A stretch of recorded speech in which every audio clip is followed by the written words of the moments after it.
বহুদিন ধরে শোবিজে ভেসে বেড়াচ্ছে জনপ্রিয় অভিনেত্রী মেহজাবিন চৌধুরী ও নির্মাতা আদনান আল রাজীবের প্রেম ও বিয়ের গুঞ্জন। তবে বিষয়টি যতবারই সামনে এসেছে তা এড়িয়ে গেছেন দুই তারকাই। এমনকি এটা নিয়ে কখনো কথাও বলেননি তারা।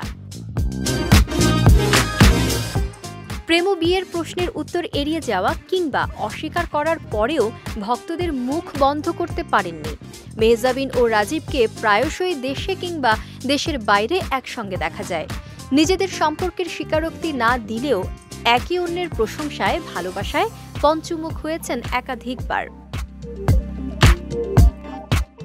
সম্প্রতি একটি গণমাধ্যমে মেহজাবিনকে নিয়ে খোলামেলা কথা বলেছেন রাজীব। মেহজাবিনকে জীবনের সেরা পার্ট উল্লেখ করে রাজীব বলেন, তাকে আমি যতটা জানতে থাকি ততটাই মনে হয় এর চেয়ে ভালো সাপোর্টিভ কেউ হতে পারত না, তার চেয়ে ভালো কারো সঙ্গে পরিচয় হতে পারত না। সে আমার জীবনের সেরা একটি অংশ। পরিবারের সঙ্গে মেহজাবিনের সম্পর্ক কেমন সেটাও জানিয়েছেন এই নির্মাতা। তিনি বলেন, সবাই তাকে খুব পছন্দ করে। সে খুব দারুণ একজন অভিনয় শিল্পী, কারো আগে পেছনে নেই, খুবই স্ট্রেইট ফরওয়ার্ড। ওয়ালটন ফ্রিজ কিনে অনেকের মতো আপনিও হয়ে যেতে পারেন মিলেনিয়াল। সেরা পণ্যের সেরা অফার। মেহজাবিনকে জীবনসঙ্গী হিসেবে পেলে নিজের প্রতিক্রিয়া কেমন থাকবে সেটাও জানান রাজীব। তিনি বলেন, সে আমার জীবনে এলে আর তো কিছু বলারই নেই। এটা দারুণ কিছু হবে। যদি না আসে তাহলে মনে হবে আসলেও তো পারত।